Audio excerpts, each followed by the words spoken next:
আগের পর্যায়ে কম্পন নিয়ে কিছু চর্চা হয়েছে।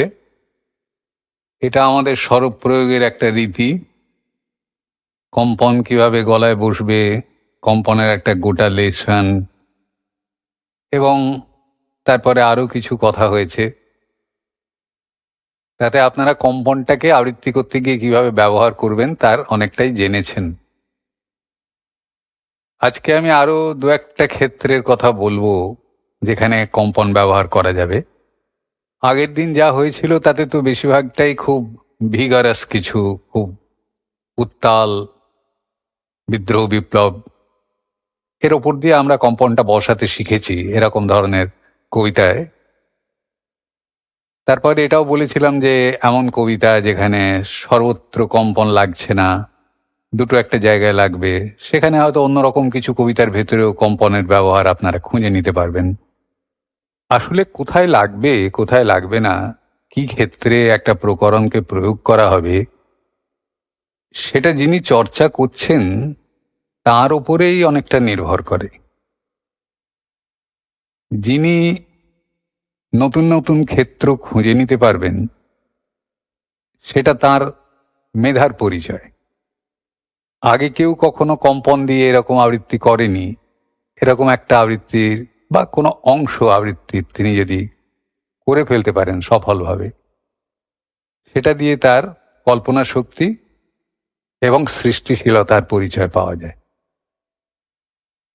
আবৃত্তি যেখানটায় সৃষ্টিশীল, সে হচ্ছে যে এই প্রকরণের ব্যবহারে আবৃত্তির রূপ নির্মাণ, যে রূপের মধ্যে দিয়ে রসটা মানুষের কাছে পৌঁছবে,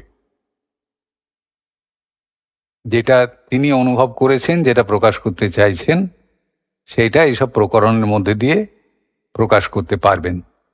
তো তার এই প্রকাশ করতে চাওয়া এবং সেজন্যে কিছু কিছু ক্ষেত্র খুঁজে নেওয়া, এটার মধ্যেই তার সৃষ্টিশীলতার এবং মেধার পরিচয়। আমি আজকে কম্পনের আরো দু একটা ক্ষেত্রের কথা বলবো যেখানে সহজেই ব্যবহার করা যেতে পারে, কিন্তু সেটাও তো গতানুগতিক। সেটা ঠিক ওই ব্যাপার নয় যে আগে কেউ কখনো করেনি, আমি একটা এরকম করলাম। এইটা যেখানে হবে সেইখানেই ওই মেধার কথাটা উঠছে আর কি। আমি আপাতত তিনটে ক্ষেত্রের কথা বলি, তারপরে হয়তো আমার নিজের করা আবৃত্তি একটা শোনাবো, সেখানে আবার একটা অন্যরকম কিছু হতে পারে। এখন আমরা কম্পন নিয়েই আছি। আচ্ছা, কম্পনকে আমরা কোনো ভয়ের পরিবেশ এই কাজে ব্যবহার করতে পারি, তাই না? আপনারা নিশ্চয়ই এর অনেক খুঁজে পাবেন, বিশেষ করে ছোটদের কবিতায় যেখানে কিছু ভূতের গল্প টল্প এরম বলা হচ্ছে ছন্দে, সেখানে তো ব্যবহার করতেই পারেন। তা আমি খুব পরিচিত একটা কবিতায় একটুখানি অংশে এইটা করি, ভয়ের পরিবেশ। এমন সময় রে রে রে রে রে, ওই যে কারা আসতেছে ডাক ছেড়ে, তুমি ভয়ে পালকিতে এক কোণে, ঠাকুর দেবতা স্মরণ করছো মনে, বেহারাগুলো পাশের কাঁটা বনে, পালকি ছেড়ে কাঁপছে থর থর, আমি যেন তোমায় বলছি ডেকে, আমি আছি, ভয় কেন মা করো। দেখুন, ভয়ের পরিবেশ আর ভয় থেকে বেরিয়ে আসার আহ্বান, এ দুটোই হলো। ভয়ের পরিবেশটা শুধু কম্পন দিয়েই হলো, আর কিছু করতে হলো না, আর অতিরিক্ত কোনো নাটক করবার দরকার নেই।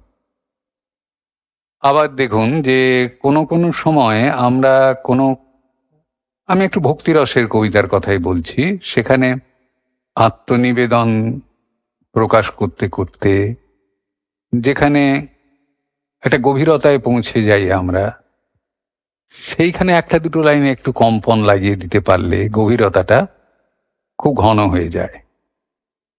ধরুন এই যে কবিতা, আমার মাথা নত করে দাও হে তোমার চরণ ধুলার তলে, এটা কিন্তু মিড দিয়ে শুরু হয়েছে, দেখতে পাচ্ছেন নিশ্চয়ই। আমার মাথা নত করে দাও হে তোমার চরণ ধুলার তলে, সকল অহংকার হে আমার ডুবাও চোখের জলে।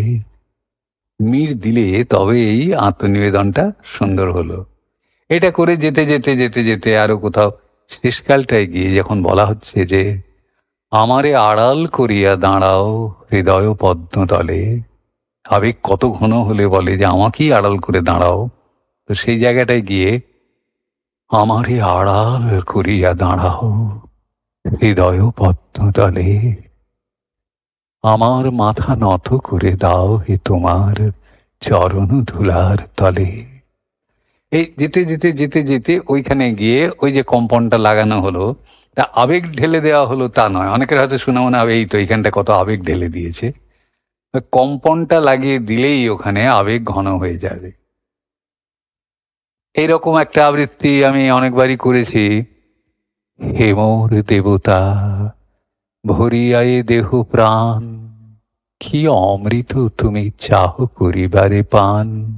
ফিরে ফিরে কথাটা আসছে, আস্তে আস্তে আস্তে আস্তে একটা জায়গায় গিয়ে হে মোর দেবতা ভরিয়ায়ে দেহ প্রাণ, কি অমৃত তুমি চাহ করিবারে পান। এই আমাদের ওই কম্পনের দানাই, গলা কেঁপে যাওয়ার কম্পন নয়, আবেগে কেঁপে যাওয়ার কম্পন নয়। কিন্তু আবেগে গলা কেঁপে গেলে যে ধরনের ঘনত্ব তৈরি হয় সেটাই করে দেওয়া যাবে মুহূর্তের মধ্যে, অত আবেগ না এনেও। এটা একটা দিক। এটা যেমন ভক্তিরসের কবিতাতে হতে পারে, তেমনি প্রেমের কবিতাতেও কোথাও হতে পারে। আবার খুব বৃষ্টি বোঝাতে কিছু হতে পারে।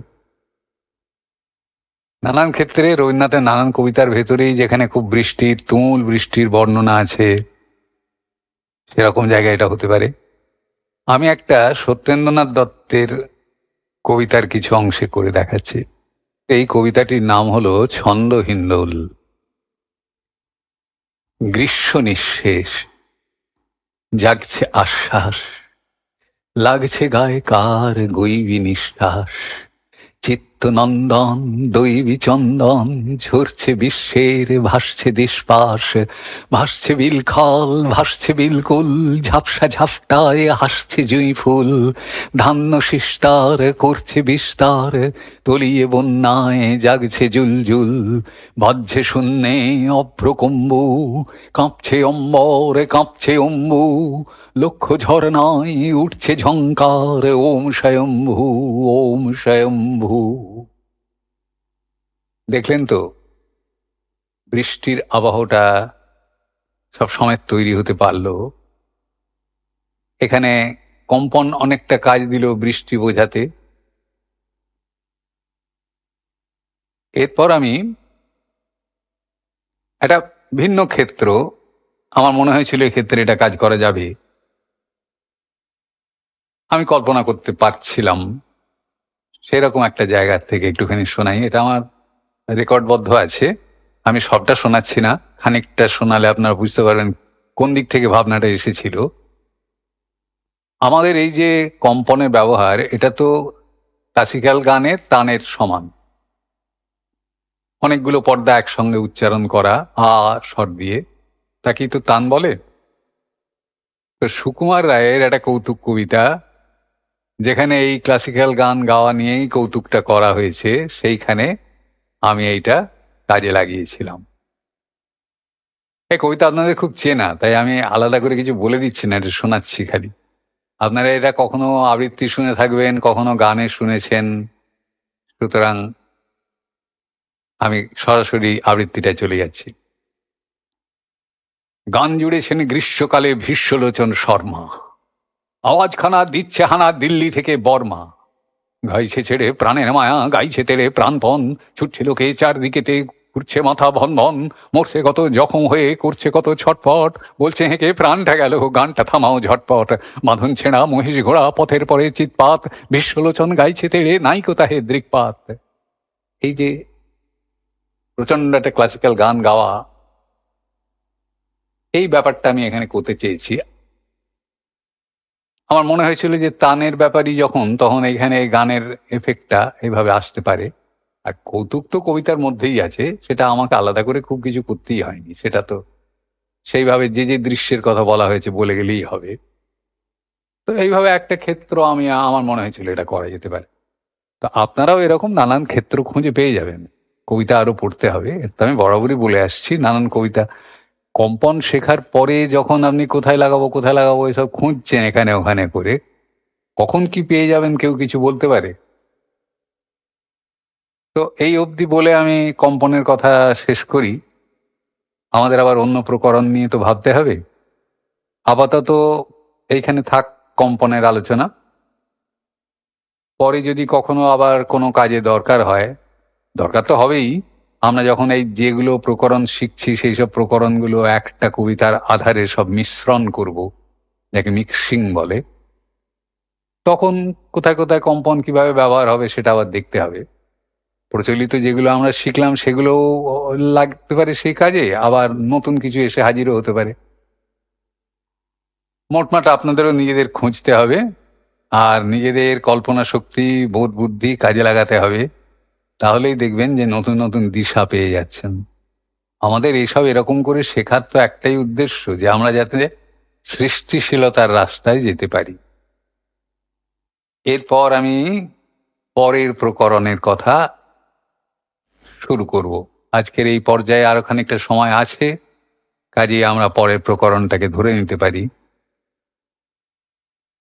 পরের প্রকরণটা ঠিক স্বরের গতিভঙ্গির বিষয় ততটা নয়, যতটা স্বরের রং বা কালারের বিষয়। আমাদের এই সমস্ত প্রকরণের অনেকগুলোই সংগ্রহ হয়েছে সঙ্গীতের জগৎ থেকে। কারণ স্বরের চূড়ান্ত ব্যবহার এবং স্বর ব্যবহার করে তার চূড়ান্ত রস তো সঙ্গীতই আমাদের শিখিয়েছে। সেই কারণে আমরা আবৃত্তিতেও যখন স্বর নিয়ে নানান কাজ করতে শুরু করেছি, আমাদের বারবার ফিরে যেতে হয়েছে সঙ্গীতের কাছে। আর এই আলোচনার নানান পর্যায়ে আমি একবার একবার করে বলেছি যে আপনারা গান শুনুন এবং মন দিয়ে গান শুনুন। গানের মধ্যে স্বরের কত বৈচিত্র্য আসছে সেগুলো লক্ষ্য করুন। তো এই যত আমরা এগুলোকে শিখছি, তত কিন্তু আমরা ওগুলোকে অনুধাবন করতে পারবো আরো বেশি করে গান শুনবার সময়। এবারে আমি যে প্রকরণের কথা বলবো সেটাকে বলা হচ্ছে কোমল স্বর। এই কোমল স্বরটা গানেরই পরিভাষা। এই কোমল স্বরকে গানের ভাষায় অনেক সময় বিকৃত স্বরও বলা হয়। তা কোমল স্বরটা কি আগে সেটা আমরা একটু চেনবার চেষ্টা করি, তারপরে সেটাকে গলায় নেব। ধরুন আমি এই কথাটা বললাম যে কোথাও দেখিনি আহা এমন বিজন ঘাস, প্রান্তরের পারে নরম বিমর্ষ চোখে চেয়ে আছে। এটা জীবনানন্দের রূপসী বাংলার লাইন। কোথাও দেখিনি আহা এমন বিজন ঘাস, প্রান্তরের পারে নরম বিমর্ষ চোখে চেয়ে আছে। আপনারা নিশ্চয়ই বুঝতে পারছেন যে একটু মিড় লাগিয়ে লাগিয়ে ওই যে নরম ঘাস, প্রান্তর, এইগুলোকে সব আনবার চেষ্টা করছে। এইতে যে স্বরটা ব্যবহার হচ্ছে সেই স্বরের রং দেখুন বেশ উজ্জ্বল ঝকঝকে।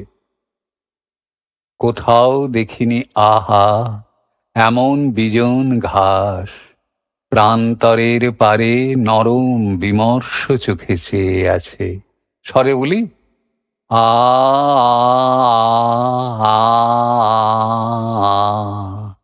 ঝকঝকে পরিষ্কার স্বর। এবারে যেটা শুনছেন সেটা দেখুন। এবারে যেটা দিয়ে বলছি, কোথাও দেখিনি আহা এমন বিজন ঘাস, প্রান্তরের পারে নরম বিমর্ষ চোখে চেয়ে আছে। কোথাও দেখিনি আহা এমন বিজন ঘাস, প্রান্তরের পারে নরম বিমর্ষ চোখে চেয়ে আছে। ওই মিলগুলো আছে যেগুলো দিয়ে আমি ওইসব বোঝাতে চাইছিলাম, কিন্তু স্বরের রংটা কিরম পাল্টে গেছে না? আ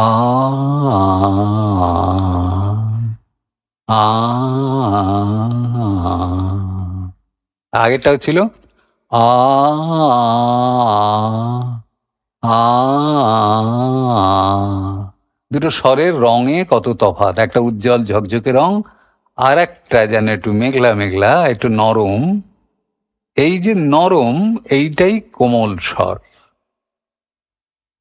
এবং এইগুলো আমরা যে ওই লিপটাং নেজার অ্যাবডোমেন করেছিলাম, সেই সব স্বরগুলোর আশেপাশেই আছে। সেগুলো আমাদের চিনতে হবে, গলাটা সেখানে কিভাবে লাগাবো সেটা জানতে হবে, তাহলেই কোমল স্বর শেখা হয়ে যাবে।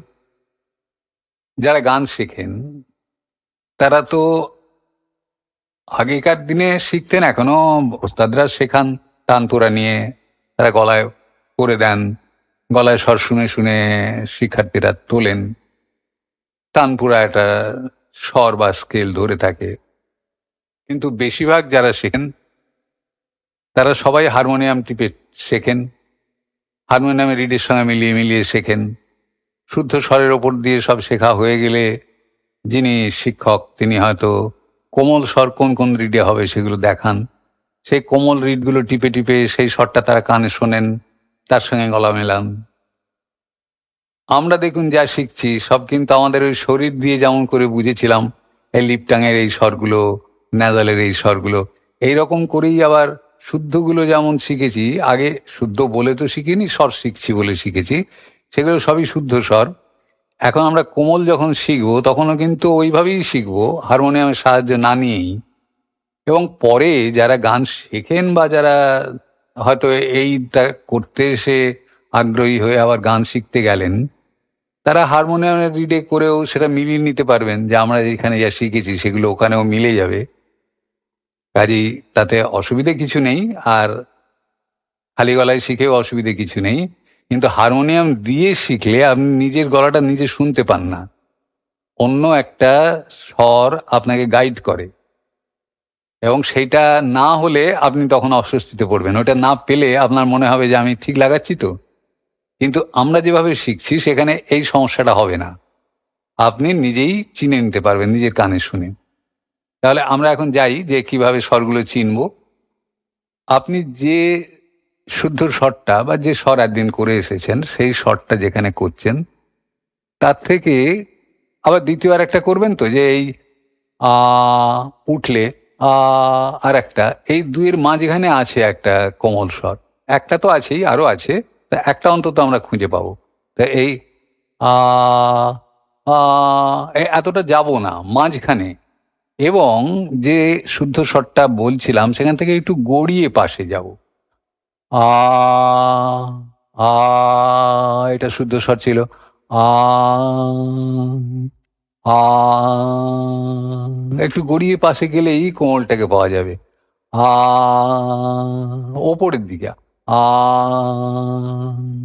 আবার ওর নিচে গেলেও পাওয়া যাবে। আ আ আমি ওইগুলোকে ঘাট বলি। যদি একটা ঘাট আ আর একটা ঘাট আ, তা এই দুই ঘাটের মধ্যবর্তী জায়গায় প্রথম স্বরের গা ঘেঁষে একটু গড়িয়ে গেলেই আমরা কোমল স্বর পাবো। আ আ আ আ আ এবার এবার ওই যেখানে যেখানে গেলাম ওইগুলোকে আলাদা করে ধরতে চেষ্টা করব। আ এই যে গিয়েছিলাম, আ আ তারপরেরটা, আ তারপরেরটা, আ তারপরেরটা, আ আ আ আ আ আ চলে যাচ্ছি উপরে, পর পর পর পর নাদাল অব্দি চলে গেলাম, ওরকম করে আপনি নামতে পারবো। আ আ আ আ আ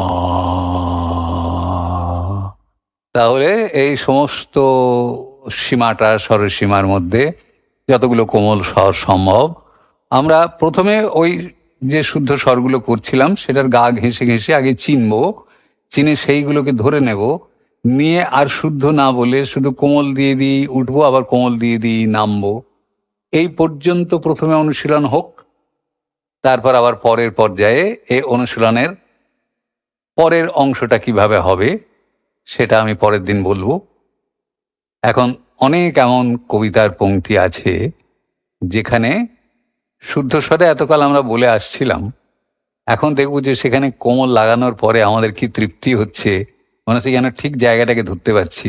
এরকম কত জায়গায় হবে, এবং যখন কেউ কোমল শেখেন এরকম করে এবং কোমল স্বর লাগাতে থাকেন, মানে অনেকের এমন নেশা ধরে যায় যে মনে হয় সব কিছুই কোমল স্বর দিয়ে বলি। আর সেটা তো নয়, আমাদের যেখানে দরকার সেখানেই কোমল স্বরটা ব্যবহার করব। তো এরপর দিন এটা নিয়ে আরো বিস্তৃত আলোচনা হবে এবং অনুশীলনের আরো পরবর্তী ধাপগুলো বলবো। আজকে এই অবধি থাকলো। আমরা আজকে কম্পন থেকে পরবর্তী প্রকরণ কোমল স্বরে এসে পৌঁছলাম।